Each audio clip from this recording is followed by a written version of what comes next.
Hello বন্ধুরা, welcome back to my channel. আমার চ্যানেলে তোমাদের সবাইকে স্বাগত। তোমরা আশা করি ভালো আছো, অনেক অনেক ভালো থেকো সবাই। আমিও খুব ভালো আছি। তো দেখো, সকালকার সব কাজ করে নিয়েছি, ছাদটা একটু ধুয়ে নিয়েছি, কারণ জাড়ের দিন তো একটু রোদ্দুরে বসি, তো ধুলোগুলো লাগবে না, ওই জন্য ছাদটা ধুয়ে নিয়েছি। গাছগুলো একটু জল দিয়ে নিয়েছি। দেখো কি সুন্দর সকালকার আবহাওয়া, কিন্তু প্রচণ্ড ঠান্ডা।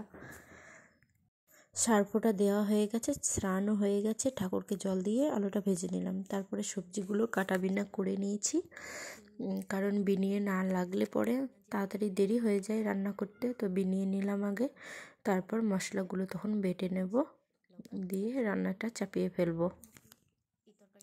দেখো, আজ 5 তরকারি হবে, তারপরে আলু সেদ্ধ, আর হবে চিকেন।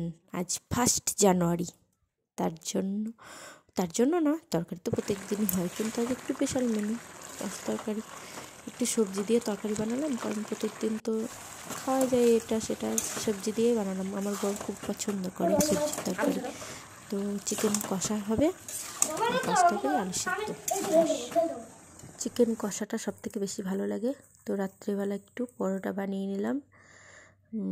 পরোটাটাই বানালাম, রুটি আর করলাম না, পরোটাটাই খেতে মনে হলো, ওই জন্য বানিয়ে নিলাম পরোটা আর তরকারি সুজি।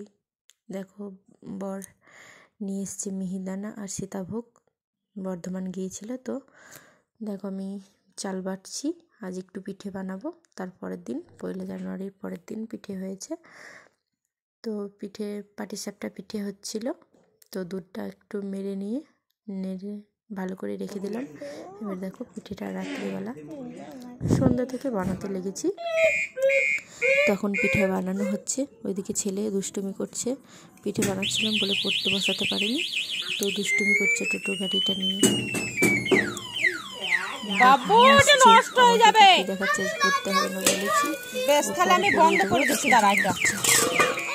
বলছি পিঠে বানাতে তো সময় লাগবে, তো পড়াতে বসতে পারবো না, তাহলে তুমি খেলা করো। তো খুব আনন্দ ছেলের, পড়তে হবে না মানে বিরাট ব্যাপার।